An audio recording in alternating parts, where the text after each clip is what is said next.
जय जय श्री राधे। आप सभी का मेरे YouTube चैनल पर हार्दिक स्वागत है। आप सभी के परिवार पर मेरे कान्हा जी की कृपा हमेशा बनी रहे। भगवान की लीला अनंत है, अपार है। वैसे तो भगवान विष्णु जी ने इस धरा पर कई अवतार लिए, परंतु उनमें से एक अवतार वामन अवतार, उसके विषय में श्रीमद् भागवत पुराण में विस्तार से उल्लेख है। हरिदोई एक शहर है जिसको हरिद्वेई भी कहा जाता, क्योंकि भगवान ने यहाँ 2 बार अवतार लिया। एक बार हिरण्यकश्यप का वध करने के लिए नरसिंह भगवान के रूप में, तथा दूसरी बार भगवान वामन का रूप धारण कर। वामन अवतार को भगवान विष्णु का महत्वपूर्ण अवतार माना जाता है। भगवान के सभी अवतार सृष्टि संतुलन के लिए हुए हैं। धर्म की स्थापना और अधर्म का निराकरण उनका प्रमुख उद्देश्य रहा है। इन सभी अवतारों की लीलाएं, उनके क्रियाकलाप, उपदेश, निर्धारण सभी भिन्न भिन्न हैं, किंतु लक्ष्य केवल एक। व्यक्ति की परिस्थिति और समाज की परिस्थिति में उत्कृष्टता का अभिवादन और निकृष्टता का निवारण।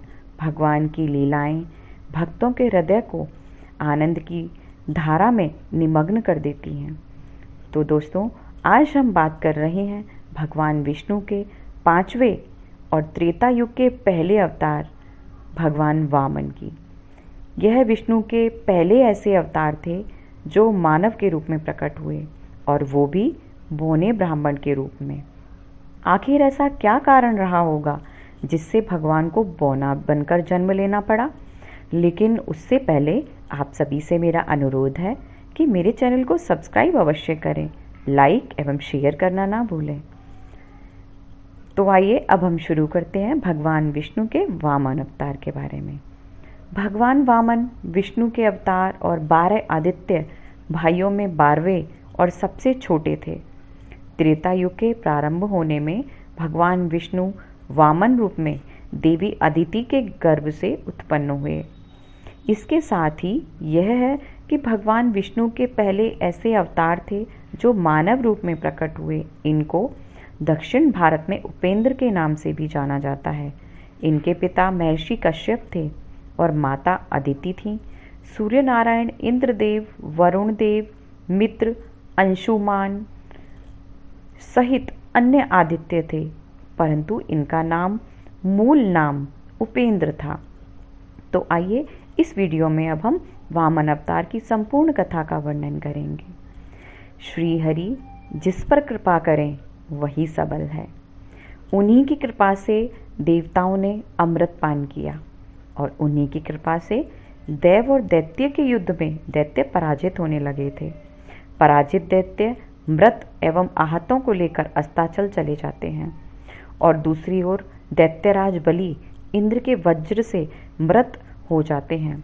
तब दैत्य गुरु शुक्राचार्य अपनी मृत संजीवनी विद्या से बलि और दूसरे दैत्यों को भी जीवित एवं स्वस्थ करने लगते हैं।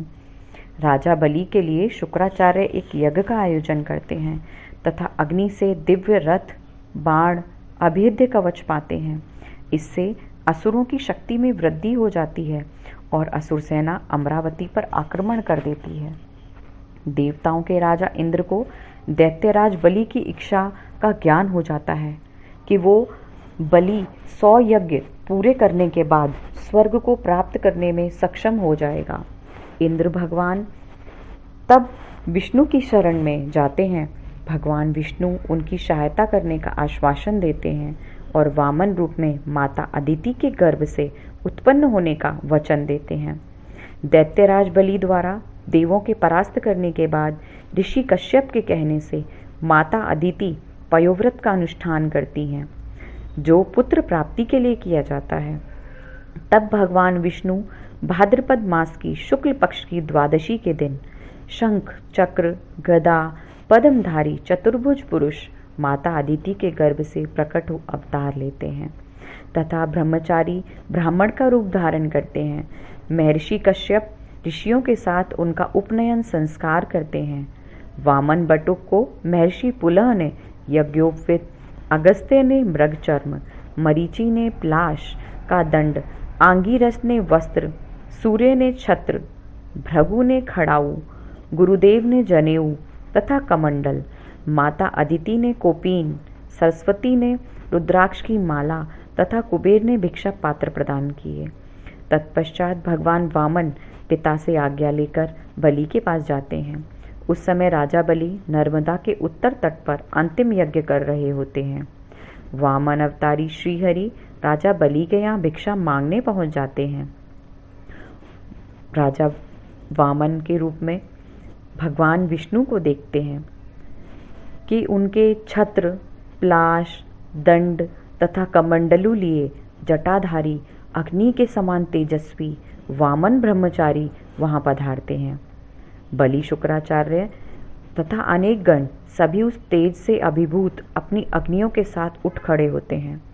बलि ने उनके चरण धोए तथा उनका पूजन किया और प्रार्थना की कि आपकी जो भी इच्छा हो ब्राह्मण देव वह आप मांग लें।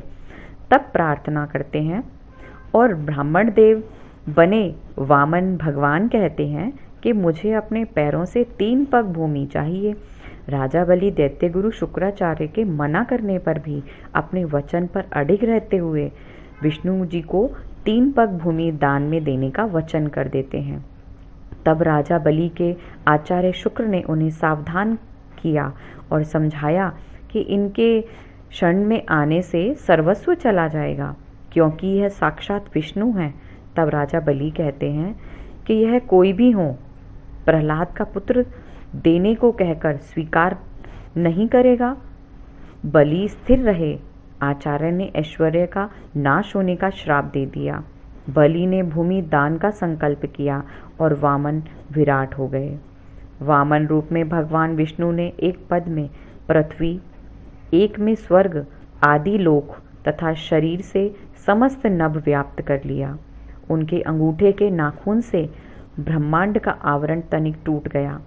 वहां से ब्रह्मदेव ब्रह्मांड में प्रविष्ट हुए और ब्रह्मा जी ने भगवान के चरण धोए और वही चरणोदक गंगा जी बना। अब तीसरा पग रखने को कोई स्थान नहीं रह जाता। बलि के सामने संकट उत्पन्न हो जाता है कि वामन के तीसरा पग रखने के लिए स्थान कहाँ से लाएं। ऐसे में राजा बलि यदि अपना वचन नहीं निभाएं तो अधर्म होगा। आखिरकार बलि अपना सिर भगवान के आगे कर देते हैं और कहते हैं कि तीसरा पग आप मेरे सिर पर रख लीजिए। वामन भगवान ठीक वैसा ही करते हैं और बलि को पाताल लोक में रहने का आदेश देते हैं। बलि सहर्ष भगवत आज्ञा को शिरोधार्य करते हैं। बलि के द्वारा वचन पालन करने पर भगवान विष्णु अत्यंत प्रसन्न होते हैं और दैत्यराज बलि को वर मांगने को कहते हैं। इसके बदले में बलि रात दिन भगवान को अपने सामने रहने का वचन मांग लेते हैं। श्री हरि विष्णु अपने वचन का पालन करते हुए पाताल लोक में राजा बलि का द्वारपाल बनना स्वीकार करते हैं। धार्मिक पुराण मान्यताओं के अनुसार भक्तों को इसी दिन व्रत उपवास करके भगवान वामन की स्वर्ण प्रतिमा बनवाकर पंचोपचार सहित पूजा अर्चना करनी चाहिए। ऐसा माना जाता है कि जो श्रद्धा भक्ति पूर्वक इस दिन भगवान वामन की पूजा करते हैं उनके सभी कष्ट दूर हो जाते हैं। जय जय श्री राधे, जय जय श्री राधे।